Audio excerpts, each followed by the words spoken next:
Good morning students and my dear friends. Today is 13th of July 2023 Thursday. Lecture start करने से पहले अगर आपको बिजनेस स्टैंडर्ड और मिंट की पीडीएफ चाहिए तो आप इनकी रिस्पेक्टिव वेबसाइट्स पर लॉगिन कर सकते हैं। इसके अलावा आप मुझे अदर सोशल मीडिया प्लेटफॉर्म्स पर भी ज्वाइन कर सकते हैं। रिकमेंडेड प्ले स्पीड है इस वीडियो की 1.25x। Thought of the day is what seems as bitter trial are often blessings in disguise। आज के मिंट पेपर के अप्रॉक्सीमेटली 7 इंपॉर्टेंट न्यूज़ हेडलाइंस हैं। बिजनेस स्टैंडर्ड की अप्रॉक्सीमेटली 16 इंपॉर्टेंट न्यूज़ हेडलाइंस हैं और आज के डिस्कशन में हम 14 न्यूज़ आर्टिकल्स कवर करेंगे। तो जल्दी से स्टार्ट करते हैं आज का पहला आर्टिकल जो कि मिंट के पेज नंबर 1 पर दिया हुआ है। TCS clock slowest start to fiscal year. तो TCS ने अपने Q1 के रिजल्ट जो हैं वो डिक्लेयर किए हैं और उसके अकॉर्डिंग TCS ने किक स्टार्ट या हम बोल सकते हैं एक अट्रैक्टिव अर्निंग सीजन इंडिकेट किया for the technology services industry in India. तो TCS का जो क्वार्टर डॉलर रिवेन्यू है वो अप्रॉक्सीमेटली 0.3% से इंक्रीज हुआ है। हालांकि अगर हम देखें जब से TCS पब्लिक हुई है 2004 से लेकर के अगर अभी तक का TCS के हम फाइनेंशियल्स का डेटा देखें तो उसके अकॉर्डिंग ये स्लोवेस्ट स्टार्ट है किसी फिस्कल ईयर की। और अगर TCS रिवेन्यू की बात है तो TCS रिवेन्यू अप्रॉक्सीमेटली $7.23 बिलियन का रिकॉर्ड हुआ Q1 ऑफ फाइनेंशियल ईयर 24 में, जिसमें सीक्वेंशली यानी Q4 के कंपैरिजन प्रीवियस क्वार्टर कंपैरिजन में 0.43% का इंक्रीज देखने को मिला था सीक्वेंशियल इंक्रीज, और पिछले साल के कंपैरिजन में 6.6% का इंक्रीज देखने को मिला। यानी पिछले साल मतलब फाइनेंशियल ईयर 23 के Q1 के कंपैरिजन में इस बार जो रिवेन्यू है वो 6.6% से इंक्रीज हुआ है। और अगर currency valuation constant currency terms में देखें तो सीक्वेंशियल ग्रोथ जो है वो अनचेंज जो दिखती है, जबकि प्रीवियस ईयर के कंपैरिजन में there is 7% increase into this quarter's revenue. इससे पहले यानी इस 2024 इस फाइनेंशियल ईयर से पहले TCS ने कब स्लोएस्ट स्टार्ट रजिस्टर किया था? 2008 में। इस क्वांटम का जो स्टार्ट है यानी क्वार्टर में जो इस बार इन सीक्वेंशियल बेसिस पे जो हमें रिवेन्यू में इंक्रीज देखने को मिला है इतना स्लोएस्ट इंक्रीज इससे पहले 2008 में TCS ने रजिस्टर किया था, उस ड्यूरेशन में जब ग्लोबल फाइनेंशियल क्राइसिस आई थी, जिसकी वजह से जो ग्लोबल बैंक्स थे और जो डेवलप कंट्रीज़ के बैंक्स थे वो टर्मोइल की सिचुएशन में थे। उस ड्यूरेशन में IT सर्विसेज जो थी वो बहुत ज़्यादा इम्पैक्ट करी थी और उस समय 0.5% का sequential revenue growth rate register किया था TCS ने। तो इससे पहले 2024 से पहले 2008 में लेमन ब्रदर क्राइसिस के समय ये हमें स्लो स्टार्ट या इतने क्वांटम का स्लो स्टार्ट देखने को मिला था। और अगर डिक्लाइन की बात करें तो 2020 के फर्स्ट क्वार्टर में 7% का सीक्वेंशियल डिक्लाइन था रिवेन्यू में।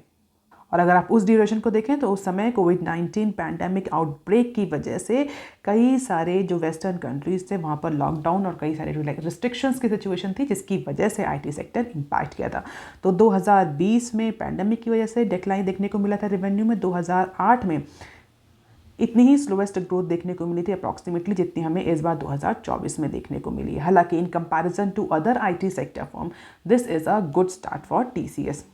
तो हम देख सकते हैं Q1 का कंसोलिडेटेड रिजल्ट है, क्वार्टर इन क्वार्टर क्या कंपैरिजन रहा है और ईयर ऑन ईयर बेसिस कितना चेंज हुआ है in terms of revenue, net income and operating profit of TCS। अब देख लेते हैं article number 2 that is given on page number 1 of mint paper. Imports of UK bulk whisky में attract tariff concession. तो हम सभी जानते हैं इंडिया और UK के बीच में जो फ्री ट्रेड नेगोशिएशन चल रहा है उसमें कई सारे थॉर्नी इश्यूज़ जो बहुत ही पेचीदा इश्यूज़ है, जो कंटेंशियस इश्यूज़ हैं, उनके बीच में डिस्कशन हो रहा है। उन इश्यूज़ को डिस्कस किया जा रहा है नेगोशिएशन में और इन सारे इश्यूज़ में विस्की इंपोर्ट भी एक बहुत ही इंपॉर्टेंट इशू है, क्योंकि विस्की के मैन्युफैक्चरिंग को लेकर के मैचुरेशन को लेकर के कुछ लॉज हैं जो कि इंडिया और UK में डिफरेंट हैं और इन्हीं लॉज की वजह से विस्की का जो इंपोर्ट है वो बहुत ज़्यादा इम्पैक्ट करता है। तो ये इशू भी, विस्की इंपोर्ट का इशू भी जो है वो इंडिया और UK ट्रेड नेगोशिएशन में डिस्कस किया गया। Apart from all these maturity और maturation related issues in whisky और related products there are certain tariff concession that has also been discussed. So India is considering to offer the higher tariff concession for what? For whiskey import compared to bottled whiskey as a part of ongoing trade negotiation between India and UK.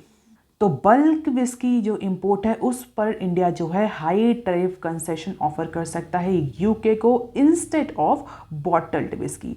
इसमें क्या difference है? Basically ये intermediary goods है, intermediary products है, और जो bottle whisky है ये रेडी प्रोडक्ट्स है। इसमें फिर किसी भी तरह का कोई भी प्रोसेसिंग या कोई भी अदर मैन्युफैक्चरिंग या प्रोडक्शन एक्टिविटी करने की ज़रूरत नहीं होती। तो इंडिया जो है वो फिलहाल बल्क विस्की जो इंपोर्ट है उस पर टैरिफ कंसेशन ऑफर करने के लिए नेगोशिएट कर रहा है इंस्टेड ऑफ बॉटल विस्की। हालांकि बॉटल विस्की पर भी टैरिफ कंसेशन है, बट जो बल्क विस्की इंपोर्ट है उस पर इंडिया हायर टैरिफ ऑफर कर रहा है। अप्रोच क्या है? अप्रोच सीधा ये है इंडिया का कि जो इंपोर्ट है इंटरमीडियरी प्रोडक्ट्स और गुड्स का, उसको इनकरेज किया जाए, और जो कंटेंशियस इश्यूज हैं ट्रेड डिस्कशन में स्पेशली विस्की को लेकर के, उनको ईजिली रिजॉल्व कर लिया जाए। तो इंटरमीडियरी प्रोडक्ट्स को इंपोर्ट को इनकरेज करके क्या होगा, इंडिया में जो विस्की मैन्युफैक्चरिंग फैसिलिटीज़ हैं वो भी सेटअप होंगी। अगर हम इंटरमीडिएट प्रोडक्ट्स जो है वो इंपोर्ट करेंगे तो उसको प्रोसेस करेंगे फाइनल मार्केट में लॉन्च करने के लिए, तो उससे इंडिया की जो डोमेस्टिक मार्केट है वो भी बहुत ज़्यादा इम्पैक्ट नहीं करेगी, और यूके के साथ भी जो रिलेशनशिप है वो इम्प्रूव होंगे। तो Indian government contented that bulk whisky import can generate employment in India, क्योंकि बॉटलिंग प्लांट्स जो हैं वो सेटअप होंगे, कई सारे पैकेजिंग प्लांट्स जो हैं वो सेटअप होंगे।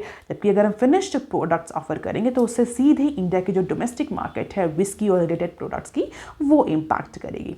क्योंकि जो इंडिया के जो लोकल लिकर प्रोड्यूसर्स हैं उनका ये मानना है कि इंडिया और यूके के एफटीए में अगर ये विस्की इंपोर्ट्स को क्या कहते हैं कंसेशन दिया गया तो डेफिनेटली हमें जो यूके की विस्की प्रोडक्ट्स हैं, रिलेटेड प्रोडक्ट्स हैं, उनका सर्ज इंडियन मार्केट में देखने को मिलेगा, और जिसकी वजह से जो इंडियन लिकर प्रोड्यूसर्स हैं वो इम्पैक्ट करेंगे, because they have to face the intense competition from the UK whisky manufacturer, जो कि इंडिया की सेकेंड हम बोल सकते हैं लार्जेस्ट स्कॉच विस्की प्रोड्यूसर है यूके। अगर हम देखें तो लार्जेस्ट स्कॉच विस्की जो है यूके में प्रोड्यूस होती है, और उस इतने डेवलप और इतने कॉम्पिटिटिव कंट्री से कॉम्पीट करना जो इंडिया के लोकल मैन्युफैक्चरर्स हैं उनके लिए पॉसिबल नहीं हो पाएगा या टफ हो जाएगा। और अगर करंट टर्म्स में हम बात करें कि इंडिया कितना इंपोर्ट करता है यूके से, तो रिसेंटली इंडिया ने फ्रांस को ओवरटेक किया है to become UK's largest market for Scotch in terms of volume. तो 2022 में 60% का इंक्रीज या सर्ज देखने को मिला हमें स्कॉच के इंपोर्ट में, जो कि हम यूके से करते हैं, in comparison to the previous year मतलब 2021 में। तो इंडिया ने अप्रॉक्सीमेटली 219 मिलियन या 70 CL बॉटल्स जो हैं वो लास्ट ईयर इंपोर्ट करी हैं according to UK based Scotch whisky association SWA। तो इस रिलेशनशिप को इंडिया और यूके और ज़्यादा स्ट्रेंथन करना चाह रहे हैं, और इंडिया इस पर्टिकुलर कंटेक्स्ट में ये भी नहीं चाहती कि उसकी डोमेस्टिक जो मार्केट है, जो डोमेस्टिक लोकल मैन्युफैक्चरर्स हैं वो इम्पैक्ट करें, and that is why India is offering higher tariff concession on bulk whisky product compare to bottled whisky. अब देख लेते हैं article number 3 that is given on page number 1 of mint paper.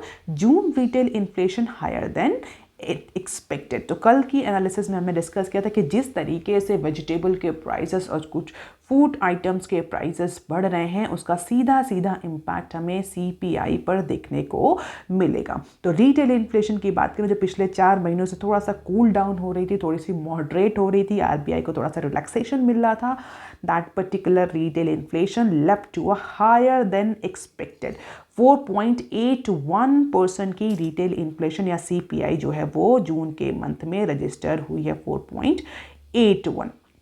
Reason rising food and vegetable prices. तो mint ने एक पोल कराया है economist का, उन्होंने प्रेडिक्ट किया है जो रिटेल इन्फ्लेशन जो कि CPI के थ्रू मेजर्स होती है वो 4.6% रहेगी अगेंस्ट 7.01% लास्ट ईयर इसी ड्यूरेशन में जो CPI थी वो 7.0% की थी। हालांकि अगर आप रेगुलर फॉलो कर रहे हैं चैनल तो आपको पता होगा कि CPI WPI एक बहुत बड़ा चैलेंज RBI के टाइम पे रही है लास्ट ईयर। अभी पिछले कुछ 4 महीनों से CPI में हमें थोड़ा सा मॉडरेशन और ईज आउट देखने को मिल रहा था। मई में जो ये CPI थी ये 4.31% थी according to the revised figure released on Wednesday.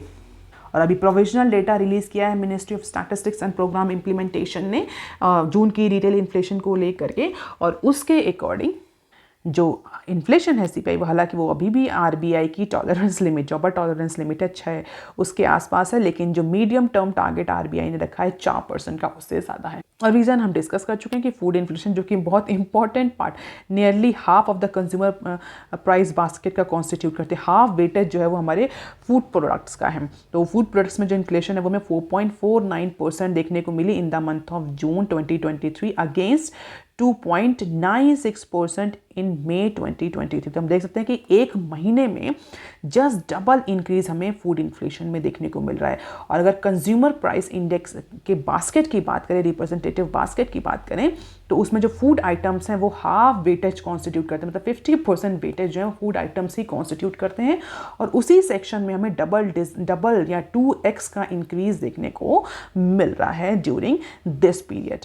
और इकोनॉमिस्ट का ये मानना है कि ये जो इन्फ्लेशन है सीपीआई है 5% से ज़्यादा जा सकती है फॉर अपकमिंग नेक्स्ट 2 मंथ, क्योंकि वेजिटेबल, पल्सेस, सीरियल के जो प्राइसेस हैं वो अभी और इंक्रीज होंगे।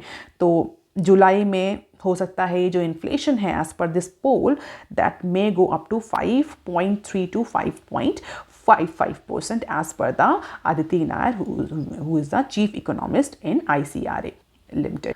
अब देख लेते हैं article number 4 that is given on page number 1 of Business Standard. Roll of GST dice Delta Nazara slump up 23% on D street. कल हमने डिस्कस किया था कि कल जो जीएसटी काउंसिल थी उसमें क्या क्या डिसीजंस लिए गए, हमने सब जो सबसे इंपॉर्टेंट डिसीजंस थे वो डिस्कस किए थे। उसमें से एक डिसीजन ये भी था कि 28% का जीएसटी लगाया गया है बेट वैल्यू पर। किसकी बेट वैल्यू पर? ऑनलाइन कसिनोज जो हैं, ऑनलाइन गेमिंग प्लेटफॉर्म्स जो हैं, कसिनोज जो हैं, हॉर्स रेसिंग, बेटिंग, इन सब पर 28% का जीएसटी जो है वो लगाया जाएगा। जीएसटी काउंसिल ने इसको अप्रूव कर दिया था। और उसको लेकर हमने ये भी डिस्कस किया था कि जो ऑनलाइन गेमिंग कंपनीज हैं, कसिनोज हैं, उन्होंने गवर्नमेंट के इस डिसीजन को कंडेम किया है। उन्होंने बोला है कि इसका सीधा इम्पैक्ट इंडस्ट्री के रिवेन्यू पर देखने को मिलेगा। और इवन कुछ ने तो गवर्नमेंट को डिसीजन को रिवाइज करने के भी सजेशन दिए हैं। तो उसी कंटेक्स्ट में ये न्यूज़ है। देख लेते हैं न्यूज़ क्या। Share of delta corporation that is delta और नज़ारा टेक्नोलॉजी दैट इज नज़ारा टम्बल टू 28% ऑन बीएससी। तो बीएससी में नज़ारा और डेल्टा के जो स्टॉक्स हैं वो 28% तक फॉल कर गए इन इंट्राडे ट्रेडिंग सेशन। क्यों? जीएसटी की न्यूज़ की वजह से। जीएसटी काउंसिल ने जो ट्यूसडे को अप्रूवल किया है जहां पर 28% का यूनिफॉर्म टैक्स लगाया जा रहा है online gaming, casino, horse racing और पेटिंग जैसी जो सर्विसेज हैं उन पर, उसकी वजह से सीधा सीधा इम्पैक्ट हमें जो बड़ी कंपनीज थी उनके शेयर मार्केट या उसकी स्टॉक वैल्यू पर देखने को मिला। Among the individual stocks delta slip 28% on BSc in intraday sessions on Wednesday, लेकिन क्लोज होते होते अप्रॉक्सीमेटली 23% का जो डिक्लाइन था, स्लिप था, वो देखने को मिला। तो थोड़ा सा इंप्रूवमेंट हुआ क्लोजिंग सेशंस में, लेकिन एक सिग्निफिकेंट हमें डिक्लाइन और डिप हमें इन कंपनीज के स्टॉक्स में देखने को मिला। The trading volume on counter jumps multiple fold and approximately combined of 85.5 million shares that represent 31% of total equity of Delta changed hand on NSE also। तो NSE BSE दोनों में ही same trend देखने को मिला। 23% का डिप जो था वो डेल्टा के स्टॉक्स में और नज़ारा में 40% का डिप हमें देखने को मिला। So this is all because of the recent decision that has been taken by GST Council for the imposition of uniform 28% GST on online casino gaming और ऑनलाइन गेमिंग प्लेटफॉर्म एक्टिविटीज़। अब उसी को लेकर के ये एक न्यूज़ है, उसको भी हम इसी पर्टिकुलर कंटेक्स्ट में ही डिस्कस कर लेते हैं। पेज नंबर 4 पर दी हुई है ये न्यूज़। फर्म्स अर्ज गवर्नमेंट टू रिकंसीडर डिसीजन। तो जैसे ही 28% की जीएसटी का डिसीजन आया, इमीडिएटली जो फर्म्स थी ऑनलाइन गेमिंग जो ऑफ़र करती थी, जो कसिनो सर्विसेज ऑफ़र करती थी, हॉर्स रेसिंग, बेटिंग जैसी सर्विसेज ऑफ़र करती थी, उन सारी कंपनीज़ ने इमीडिएटली गवर्नमेंट को या जो इंडस्ट्री स्टेक होल्डर्स हैं उन्होंने गवर्नमेंट से इमीडिएटली अर्ज किया that government should reconsider this decision. क्योंकि जैसे ही जीएसटी लॉ में अमेंडमेंट होगा, ये जो नया इफेक्टिव टैक्स रेट है ये एप्लीकेबल हो जाएगा बड़ी बड़ी जो प्राइवेट कंपनीज हैं जो इस तरह की एक्टिविटीज़ अर्न कर रही हैं। तो MPL, Dream 11, Game 24/7 जैसे जो बड़ी बड़ी गेमिंग प्लेटफॉर्म कंपनीज हैं, they are asking the government for revision of this particular decision, क्योंकि उनका ये कहना है कि जो रिवाइज जीएसटी है उनका सीधा सीधा इम्पैक्ट उनके ऑपरेशंस पर देखने को मिलेगा। उनका जो प्रॉफिट है, रेवेन्यू है कंपनी का और स्पेशली इंडस्ट्री का, वो इम्पैक्ट करेगा। हालांकि गवर्नमेंट ने क्लियर बोल दिया है दैट नो रेवेन्यू और roll back GST move is unanimous. तो ये एक इंटरव्यू है, हमारे जो रेवेन्यू सेक्रेटरी हैं संजय मल्होत्रा, उन्होंने एक इंटरव्यू दिया है न्यू दिल्ली में, जहां पर उन्होंने सीधा सीधा बोला है कि ये जो डिसीजन लिया गया है 28% का टैक्स इम्पोज करने का या डीएसटी इम्पोज करने का, ये यूनानिमस डिसीजन है। इट मीन्स जीएसटी काउंसिल ने यूनानिमसली, सारे मेंबर लगभग एग्री कर रहे थे इस डिसीजन को लेकर के, तो यूनानिमसली इस डिसीजन को सर्वसम्मति से लिया गया है और इसी की वजह से फिलहाल के लिए गवर्नमेंट इस डिसीजन पर कोई भी रिव्यू या रोल बैक नहीं करेगी। तो किसी भी तरह की पॉसिबिलिटी नहीं है रिव्यू और रोल बैक की, because there is no substantial reason or argument for reviewing this particular decision.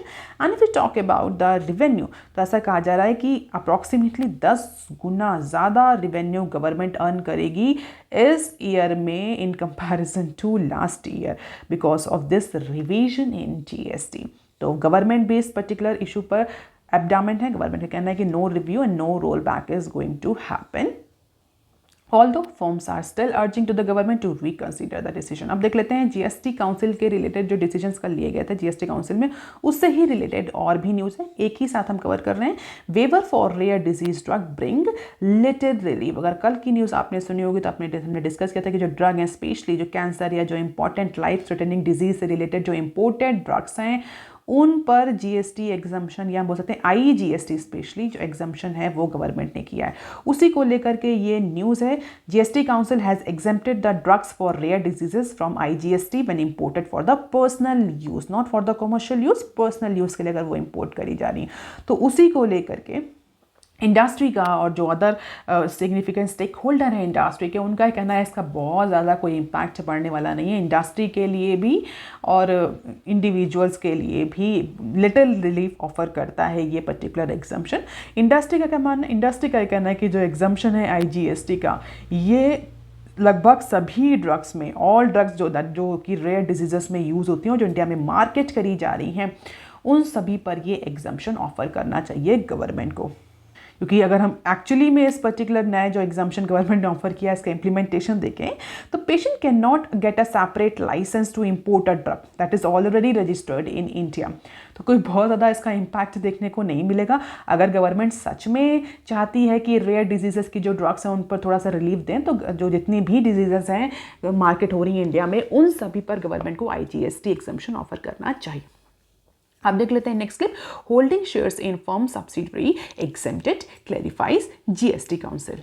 तो शेयर होल्डिंग को लेकर भी कुछ जो डिसीजंस थे वो लिए गए थे और उसके बाद से एक बहुत ज़्यादा कन्फ्यूजन चल रहा था इंडस्ट्री में कि जो सब्सिडरीज में जो शेयर होल्ड किए जाते हैं उनको कैसे टैक्स किया जाएगा। तो उसी को लेकर के जीएसटी काउंसिल ने बोला है that holding of share in subsidiary will not be tax as it can not be qualified as provision of services. जबकि इससे पहले अगर हम देखें तो कुछ जीएसटी ऑफिशियल्स ने नोटिस भी सेंड कर दिए थे इंडियन और फॉरेन कंपनीज को, जहां पर उन्होंने टैक्स डिमांड किया था on share capital that has been held in subsidiaries at 18%। तो उसी को लेकर के जीएसटी काउंसिल ने क्लैरिफिकेशन दिया है। GST council has issued this clarification during the meeting on Tuesday और उसमें जीएसटी काउंसिल ने क्लियरली बोल दिया है कि इस पर किसी भी तरह का टैक्स नहीं लगाया जाए क्योंकि ये सर्विसेज के पर्व्यू में ये नहीं आता। ये holding of shares in a subsidiary does not qualified as a services.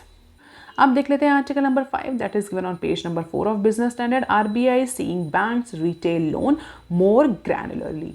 तो आरबीआई जो है वो एनुअल फाइनेंशियल इंस्पेक्शन कर रही है कमर्शियल बैंक्स का। तो आरबीआई जो है फिलहाल जो बैंक्स की जो रिटेल लोन की बुक्स है उनको और ज़्यादा डिटेल फॉर्म में हम बोल सकते हैं ग्रैनुलर फॉर्म में देख रही है during this annual financial inspection for 23। तो फाइनेंशियल ईयर 23 यानी जो खत्म हो गया है फाइनेंशियल ईयर उसका लिए इंस्पेक्शन हो रहा है और उस इंस्पेक्शन में जो आरबीआई है वो स्पेशली इस बार रिटेल लोन बुक पर फोकस कर रही है क्योंकि रिसेंट टाइम में अगर हम देखें तो क्रेडिट सेक्टर में क्रेडिट ग्रोथ रेट काफ़ी सिग्निफिकेंट देखने को मिली है।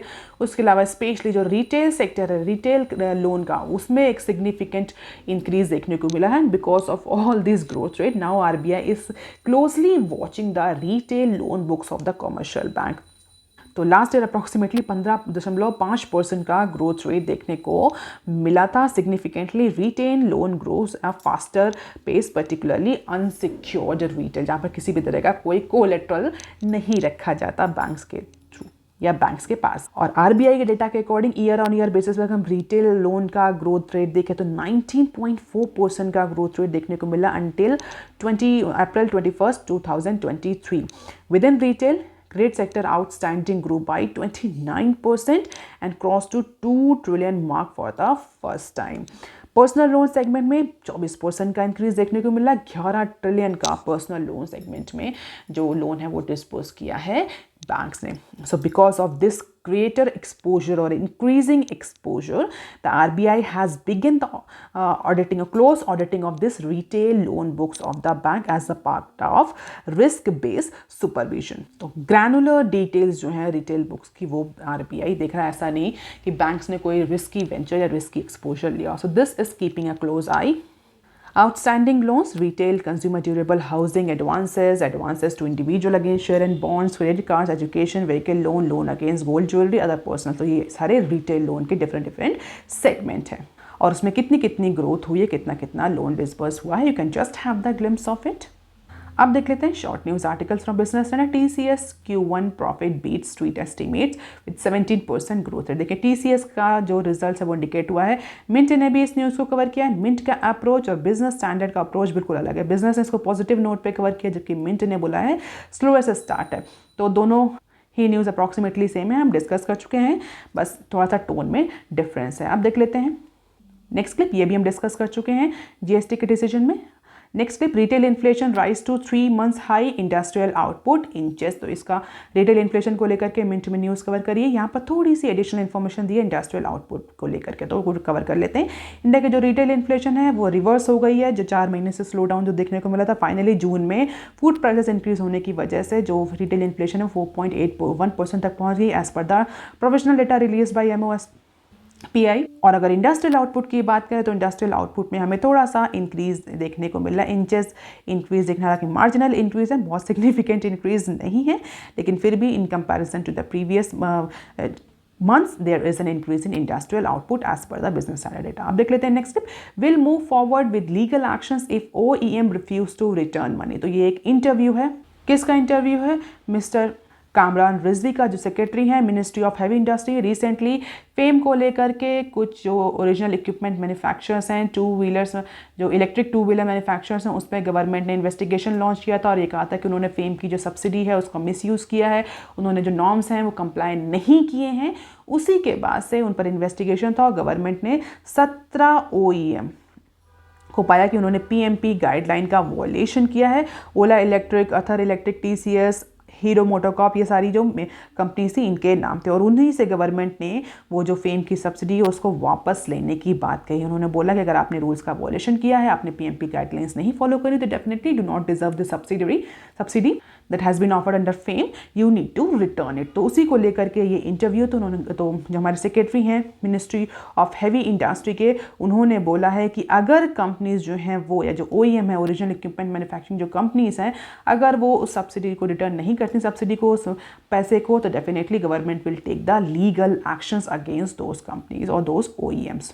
तो उसी को लेकर के इंडस्ट्री से भी रिस्पॉन्स आया है. तो इंडस्ट्री में जो ओला के फाउंडर और CEO है मिस्टर भावेश अग्रवाल, उन्होंने बोला है कि ओला जो है वो विदाउट फेम के सपोर्ट के बिना भी सर्वाइव कर सकती है. हमें किसी भी तरह के गवर्नमेंट सपोर्ट की ज़रूरत नहीं है. Government sudden reduction in subsidy will impel firms like ours to invest in tech and bring down the cost by engineering. We can survive without these types of support from the government. अब देख लेते हैं next. India's proposal to include Africa as G20 member receive overwhelming support. तो जो हमारे prime minister थे उन्होंने भी रिसेंटली एक प्रपोजल सबमिट किया है G20 में, जहां पर अफ्रीका को एज अ मेंबर इंक्लूड करने की बात कही गई है.